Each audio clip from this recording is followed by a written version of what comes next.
I can't reprogram that. We could try and weaponize a response to a stimulus. Yes? Yes. Okay.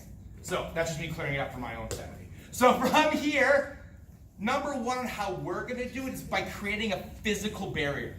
So the physical barrier I like putting my hands in front of me, but preference isn't perfection, as Kasey always says, right, Carrie? Is from this position, I don't care what you do, I only have one hard, fast rule. Do not interlock the joints that you're making the barrier with. Okay? So I don't care what this looks like. I just don't want you to interconnect the joints. And the reason why is you're binding yourself. So if Kasey gives me the standard, I'm here. And also, when I said that, a lot of you went and did this. I mean, when you think there's danger, calm down. We're not going to attack you right now. You can stand like this at home. I'm not saying change your life.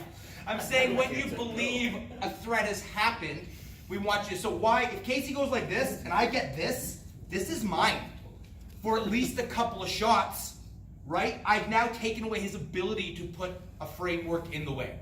If he interlocks his fingers, same thing. Oh, hi, whack, right? I have these, so just, if he goes like this, right? If he goes like this, oh, neat. I still have the interlock. So I don't care what you do.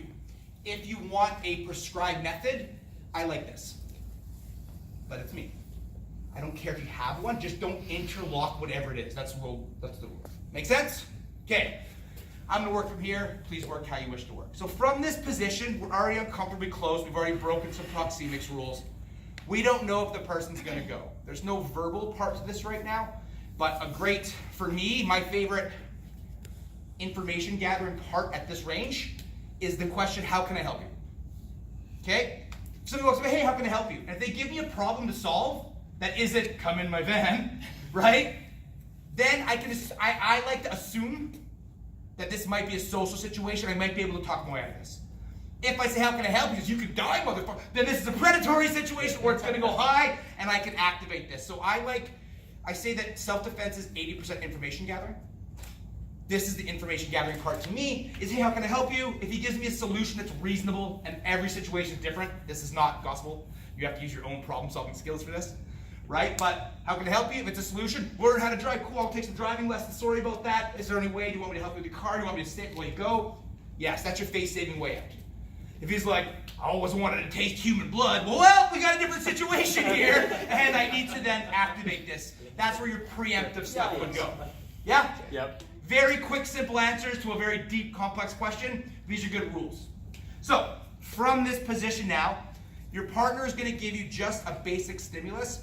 You can choose what it is, because if it's operant conditioning, according to my definition, which wasn't super defined when I got challenged on it, I have to have a response to any sudden movement that's coming at me here. So whether it's a wedge, whether it's a cover, it doesn't matter. I always say it doesn't matter what it is, rest is branding. Right? My school does this, we call it the ninja helmet. Cool, you made triangles this way, awesome. Right? So, as we're in this position, I prefer a wedge because I'm tall. And it works really well for me. And I've used it in real life lots of times. And as Rory says for this, he probably do drag this kid, but this worked one time, his brain's like, well, this is what we do then. I've done real life, that's what I like to use. So from this, your partner's gonna give you a negative, give you a stimulus. I don't want to get yelled at. Is going to give you a stimulus. It's the options right now. We're going to kind of falsify this just for safety's sake. You can either A, throw a punch, or B, reach to grab the head. And you can decide that with the partner you choose.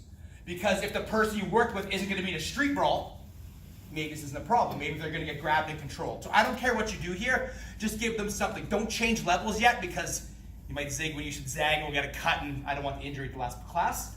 But it doesn't matter. Don't get too prescriptive in this, but you want to give them information. You can use your word counter language on me. Either A, I grab, or B, I throw a punch. The word if can't apply here. That's my biggest thing on this. So it can't be, well, if Randy does this, I will do this, and if I do this, he'll do this. That works here. It doesn't work at this range. My brain doesn't have the time to go through a decision tree just at this range. Even with a high level of training, and my hands are up, yeah, it's going to be very hard, but a quick counter ambush is what we're aiming for. So right now with your partner gently, this was an arranged marriage, you chose your partner earlier, you're doing that still, whether you're wedging or you're covering, doesn't matter to me. okay? But I want you to work it in this close proximity just to start. Do about 2 or 3 each. Stop so I know you're done, and we'll move on. Go!